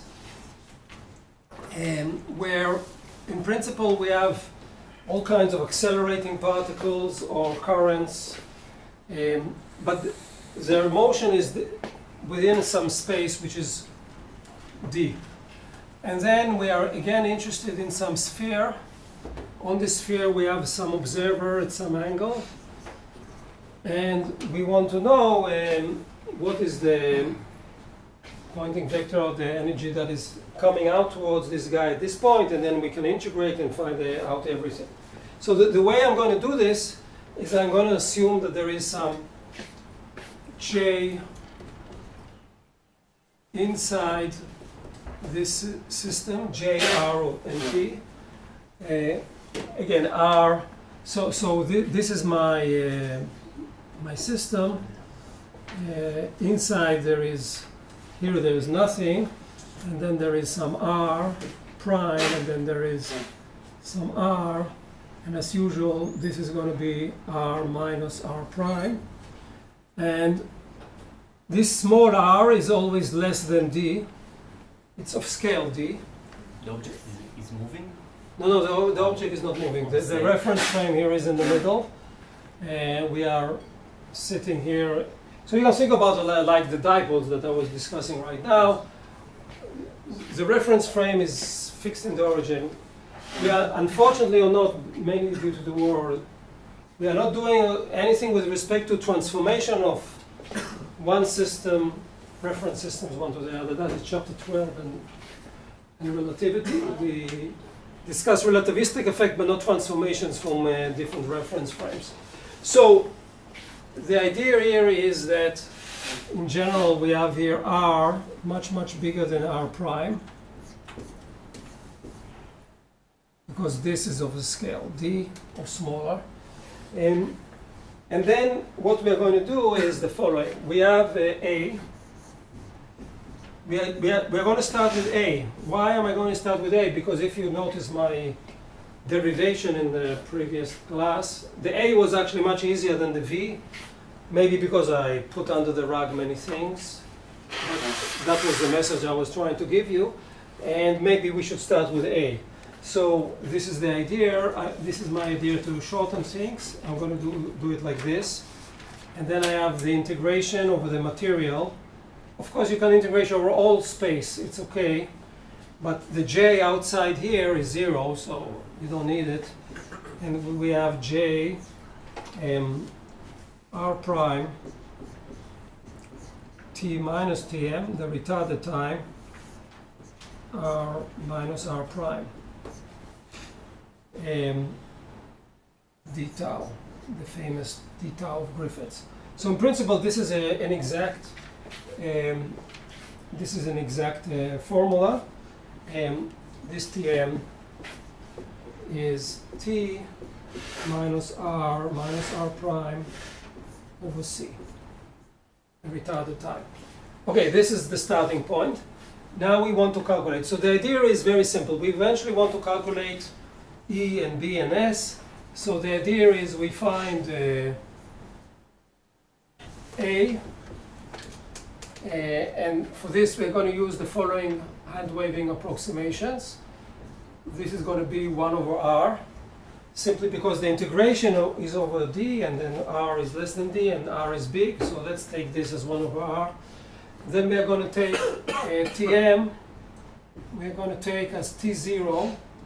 And T0, you see this r prime? I'm just getting rid of it. T minus r over c.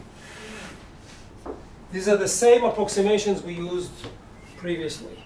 So we're going to replace Tm, because r prime is small compared to r, we're just going to throw away r prime. Again, the fact that it is an integration variable is not important, because I'm integration in a finite domain. Then, okay, we'll do this integral soon. Then we'll have a, or some approximation for a. We have a soon. And from a, what can I get? Get b. Yes. Now I will assume, what will I assume about E? Well, I'll not give it, but I assume that E is perpendicular to B. Yeah, and I'll give it. And eventually we'll get S.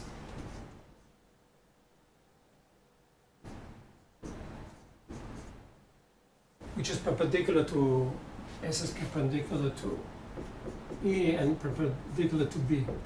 And in the process I'm going to kind of hand wave. But this is what is going to be the final expression, even though it's an approximation. So if we do this, what do we get? We get EA is E A R and T dipole.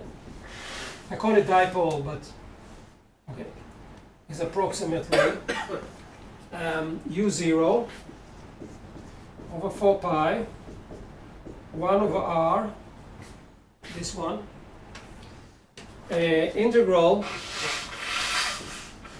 j r prime T0 d tau.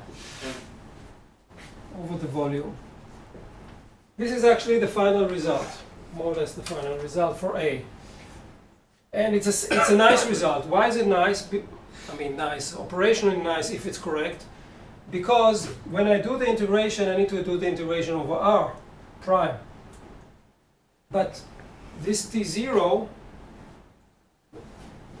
is independent of R prime. Because it depends only on R. So this integral is a simple integral given by this expression. Why? Because again, we took the two hard parts of the integration, this R prime and this dependence of R prime, and we just approximated it in the large distance limit when R is very big, and we just threw away this threw away the difficult terms because R is very big compared to D. And hidden here are other approximations that we also discuss, for example, on the wavelength, etc. So this thing I can rewrite in the following way. This is a claim, and I'll prove it. I want to write this like this. This is U0 and 4 pi 1 over R P vector M dot time T0. This is the main formula here. What is P? What is this P? We'll soon define it mathematically, but P is simply the total dipole moment of your system. And P dot is the derivative of this time. It's a change in time-dependent dipole. So now, for example, for the system that we had here before, we had Q0, and the P was proportional to D and to cosine. And to take the derivative, you'll get the frequency outside. But this is more general. The claim is that you just need the time derivative of the dipole. The dipole is simply the dipole. So what is it? So what is the time derivative of the dipole? What is the dipole? It's a sum over all positions of all kinds of particles that are inside here with different charges, right? With respect to the distance, and then when you take the derivative, what do you get of the, instead of the distances, you get the speeds of all the particles there inside. Again, we'll soon write it down. So, and what is the speed? What is it related to? To what concept is speed related to? J. To J. And this is how you get it. Now I'll show you how to get this. It's not so difficult. So what is P? It's not the power, it's the dipole, right? There are two P's in this problem. It's not the power, it's the dipole here. It's simply given by Qi Ri. Let's write it at time T0 times T0 sum over I. What is the summation over I? It's you have in your system you have all kinds of charges, blah blah blah. Let's assume total charge for this moment is not there, but eventually this would be valid also with the total charge. And then you take different charges relative to the reference frame, and then you just multiply and you get this. So this is by definition the dipole moment. And then if I take the derivative, then I get sum over I over all the particles. So I think about them at this stage. It's convenient for me to think about them as discrete point charges. Of course, later I can have a function j, or which is an integral. I mean, this is not a big problem. Tau 0. On the other hand, which is, what is this guy? This guy is vi at time z0, and v is the velocity of the ith particle. So what is j? The j is at a given position in space and time, x, y, z, and t, right? It's a field. It's simply the rho. The rho is some delta functions, of course, times the v not of particles, but the velocity fields in general. So if you have a smooth field, it's just the velocity of the field here, there, there, and there. But this is composed, as we discussed a long time ago. You take a small box. Inside this box, you have many velocities, and you average them. That's one way to look at them. Or another way to look at this as the v's, the rho's as some delta functions, so many delta functions. So I can write this also as sum over the particles. The position r minus ri. So again, remember that J is a field, so it's a function of r. This is the density, and at each density we have Vi. Because these are delta functions, so these are the local fields at each point. They have local velocities because these are now particles. It's not a smooth function anymore. This is the, if you want, by definition, the J.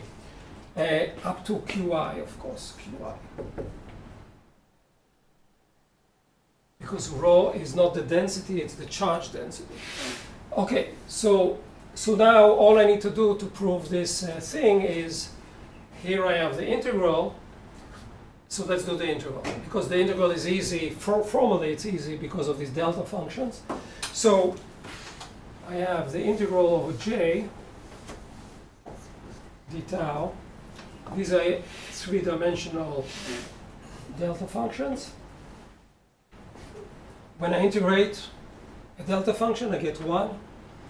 And then it's simply sum over Qi Vi.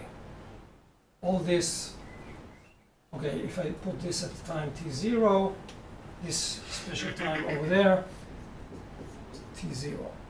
But this is by definition the same as what we had here. This is p dot. So this is why this equation is correct. This is this p dot. Okay? So now, when you think about it a little bit, this I'm not proving, but what will happen if you have one charge that in your reference frame is not moving, so its velocity is 0, and another charge that is moving? So, you fix this, here this is guy, this is moving like that. That's of course a dipole. This guy that is standing is giving you nothing because it has 0 velocity. So it appears, and this is also true, and I never, in all this derivation, I didn't say what is J. J could be of a single particle. Just one particle, not many particles. So this formula holds also for a single moving particle. And so for a single moving particle, P dot T0 is simply Q of the particle VT0 of this particle. And that's it. I mean, this is just it, and nothing more and nothing less. So this is for a single particle.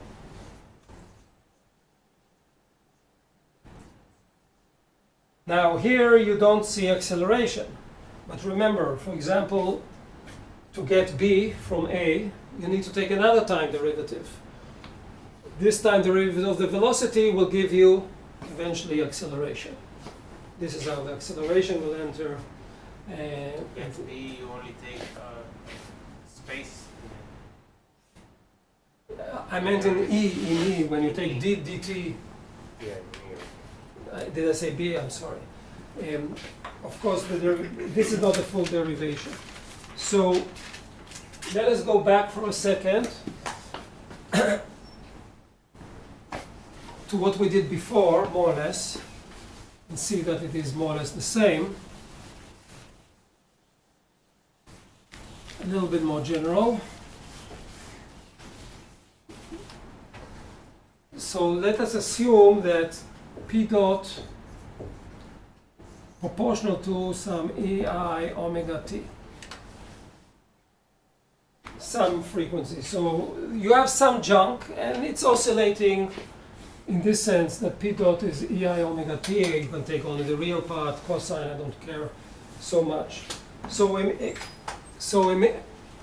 And first of all, we remember that this you need to calculate at t0. So what is this? This is exponent I omega t minus r over c. But what is this? This is going to be in the A. So the A, so A is proportional to this. So A is proportional to that. So what is this? This is the wave. This is just the wave that is the normal solution that we had before when you translate. Okay, you need to translate it to E and B, but that's the wave solution. There is a difference than what we had before. What is the difference? I mean, before. It has I. Well, no, not that difference. That's a trivial distance. This is with 1 over r. So these are spherical waves, not plane waves. So this is a spherical wave. If I add here r, these are spherical waves. So it's not like I decompose in the x, y, and z direction, like when I have, let's say, a waveguide or something like that. These are spherical waves that have this decay 1 over r squared, because we're working with this thing that is generating them from a point. You need a spherical wave and not a plane wave. But this is something very minor, because what is omega over c? Okay, you know what's omega over c? That is what we call our lambda, right? 1 over lambda. This is our k, actually. So my point is that we get the generation of a wave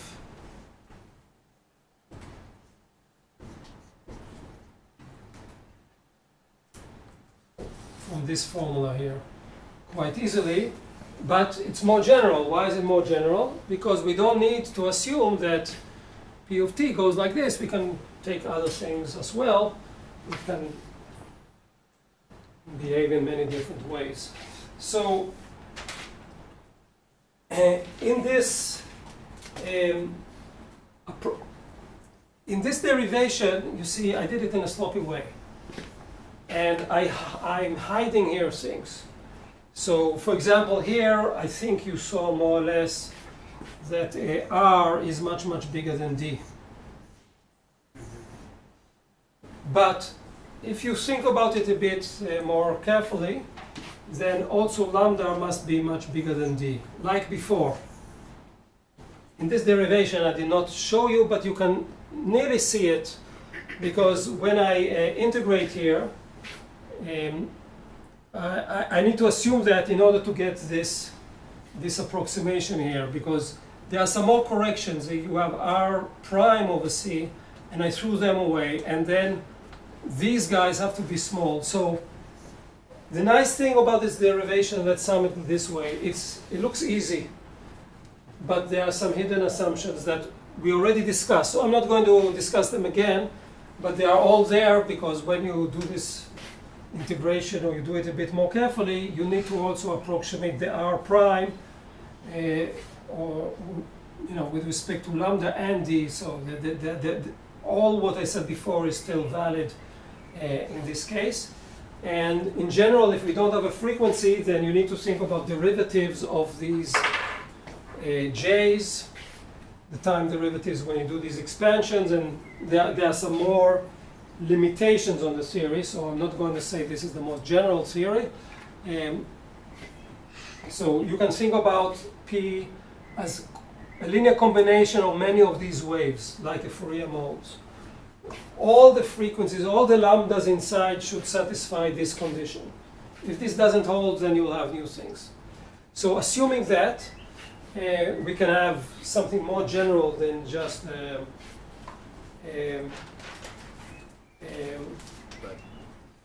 wave generated. We can have all kinds of things.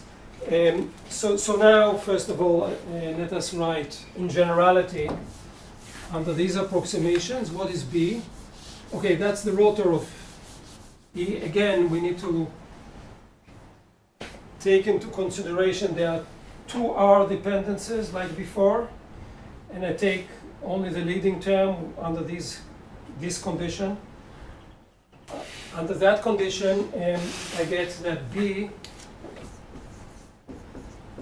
is always rotor of A. Take only consistent terms, which means, again, I repeat myself, it's the derivative of the spatial derivatives with respect to this phase here and not with respect to this one. So it's the large distance limit where the derivatives will give you 1 over r squared corrections.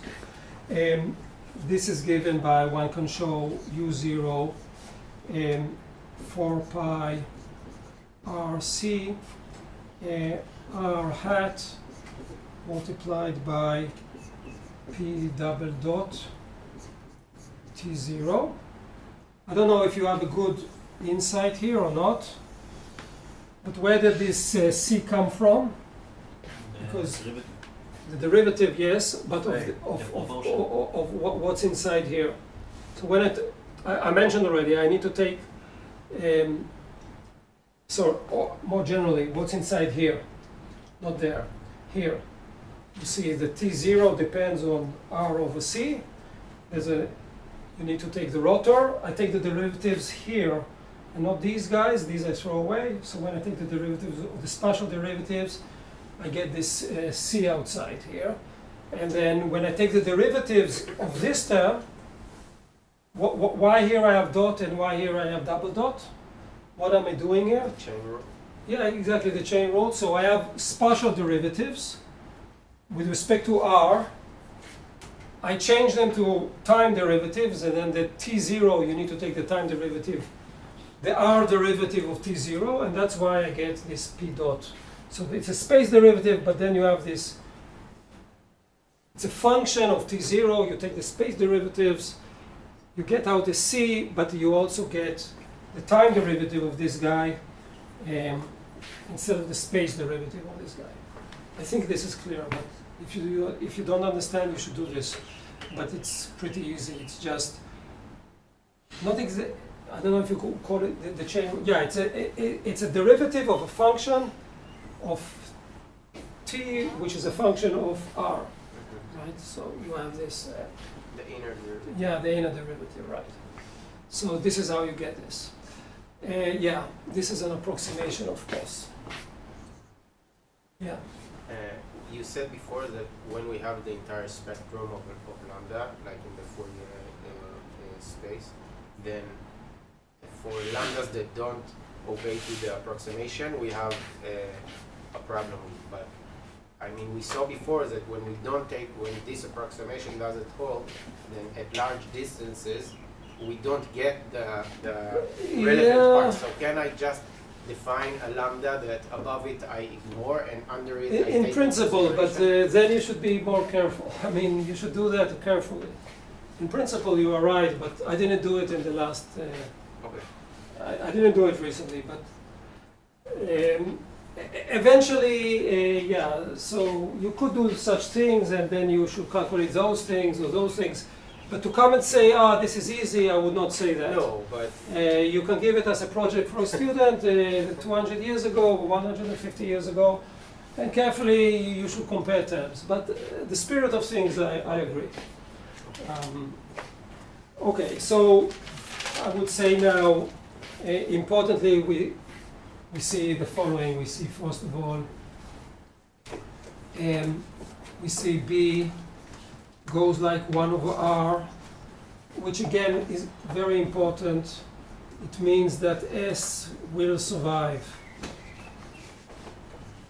What I mean S will survive, like 1 over r squared, S will be, because also E will be 1 over r, and then integration over the whole thing will give you finite energy.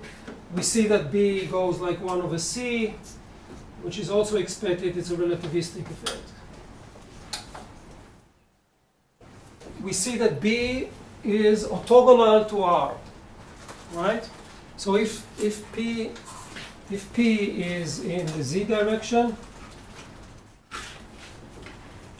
we get R cross Z, which is theta, like before.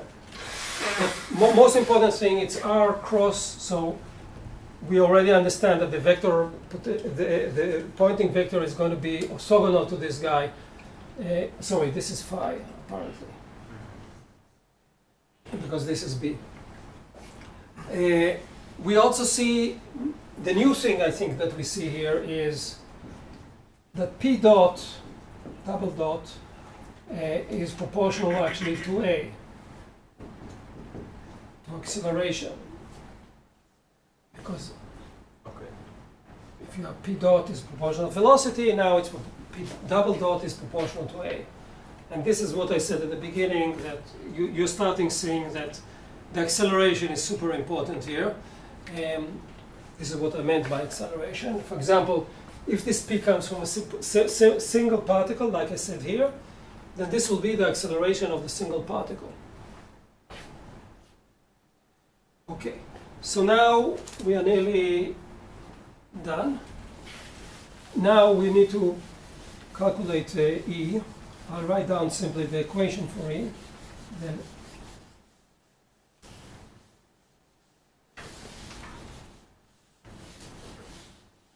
we are not calculating anything here, but arguing. So E is the following. U0 4 pi r. This is consistent again with the simple model we had before. R cross P double derivative, the dipole moment at this special time t0.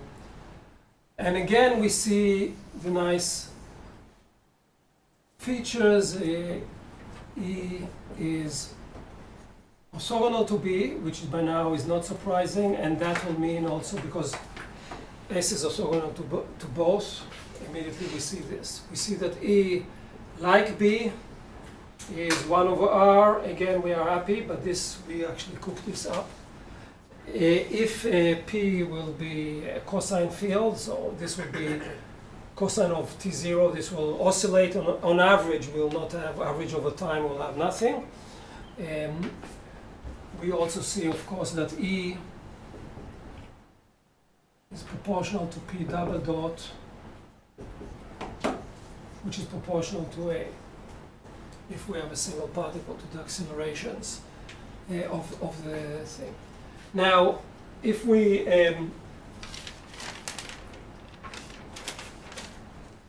okay, now the rest is very similar to what we had previously. So I will not do all the details. So for example, I can calculate S. This is E cross B over U0. And I can, let me see. Yeah, let's write it down. U0. It's 16 pi squared. 16 is 4 squared. I don't remember already from where. Divided by C. Omega. Okay, this is for a simple model. Let's assume P dot is cosine omega t q0d, and this is P0 like before in the Z direction. And here I'll have W squared with a minus sign. This is already the second derivative. Okay, so let me write it a bit nicer. This is P0, W squared. And P0 is D, the amplitude of the oscillation, times Q0.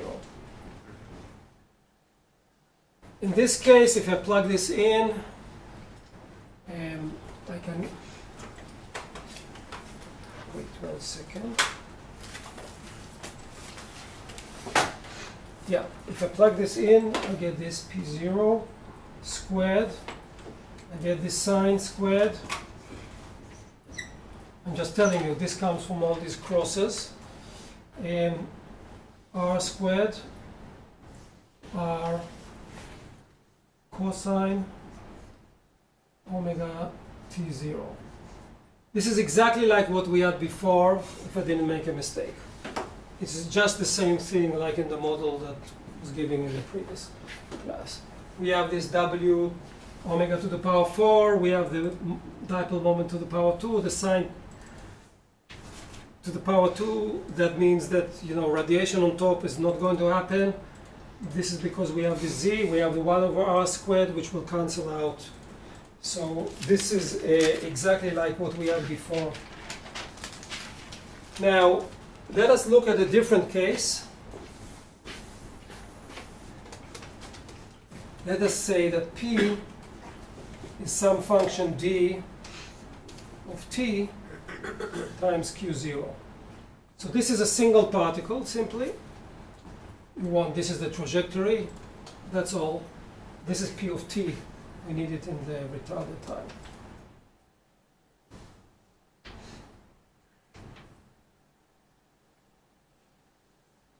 Now, if we apply all the formulas, I'm not going to do it, but you see what happens. For example, here, I'll have the second derivative of the trajectory. The second derivative of the trajectory gives you the acceleration. And if I do that, and then I also integrate over sine squared theta. So I integrate over a sphere as before. But by the way, I don't do a time integral. I don't do a time integral over the cosine omega t because I don't have a cosine omega t here. The cosine, before this cosine omega t, where did it come from? From the assumption that I have a dipole that is moving as cosine omega t. Now I don't have this. I have some particle accelerating. So I will not have this integral. The time average that I talked before, I'm not talking about this. The time average before gave me this factor half, if you remember what I was talking about when I integrate. So now I can calculate the P power of this particle, and it's exactly like what we have before, but not like before. The mathematics is like what we had before. Q0 squared and a to the a squared. Everything is squared. Why? Because E cross B, this one and this one is giving you the same acceleration. That's why it's the square of the. And this means A dot A, right? These are two vectors in principle. Over 6 pi c.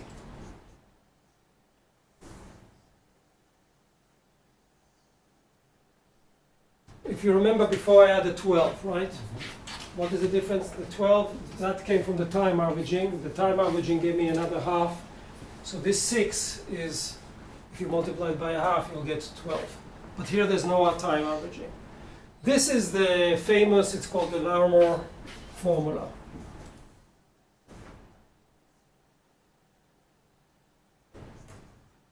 This equation shows that the power that you emit at far distances is proportional to the square of the acceleration of your particle. And this was the end of classical mechanics, so it's also a good end for me to stop the course. This formula by itself, hidden here, is another assumption, and that is that the velocities are small. This is not a there is a relativistic effect with respect to c, but I assume that d dot dt, the derivative, was v. It's a bit hard to see how I assumed it because I hid it, but this is here. The reason is very simple. It's related to this assumption, actually. So this Larmor formula, it's low velocities of the particles that are moving, that are creating creating the radiation. So it's valid for low velocities.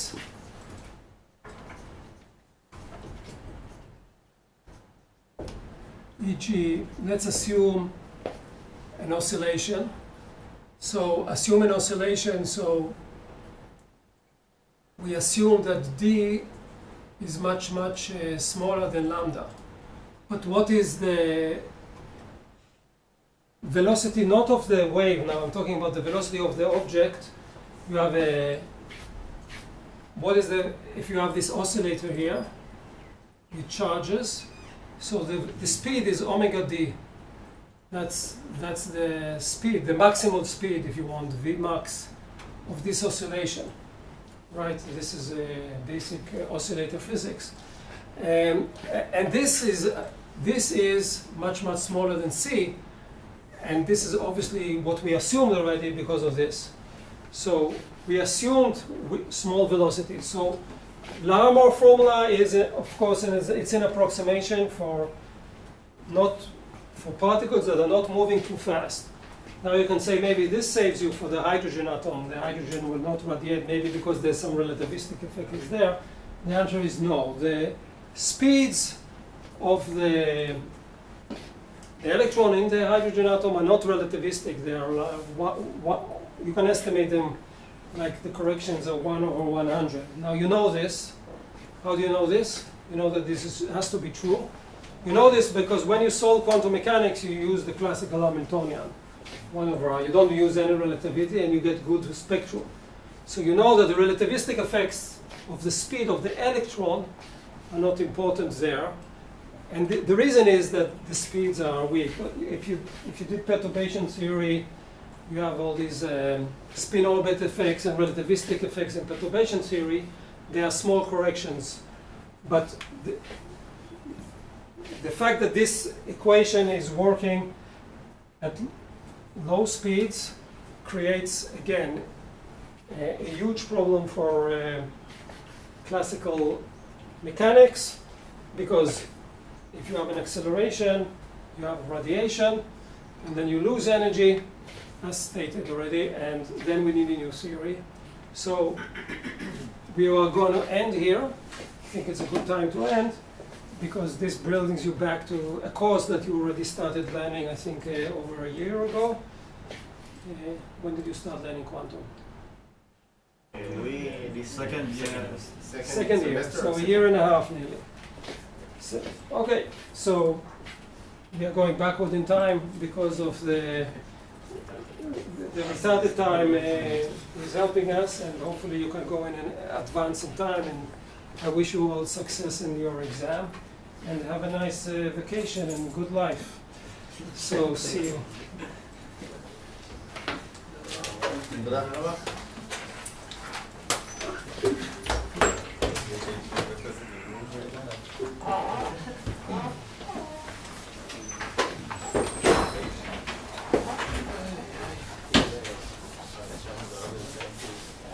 ממש כמו... בוא נסיים סדרה. נסיים סדרה טובה. זהו, זה נקרא להתרשם על התלמיד. אבל הסנדר של קבוצה של הסימפון שלכם למשהו. זה משהו אחר. אתה מדבר גם.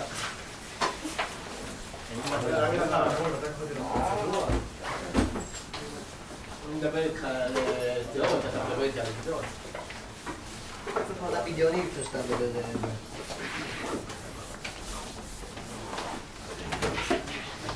הם הולכים בחלליות, חלק מהם רובוטים.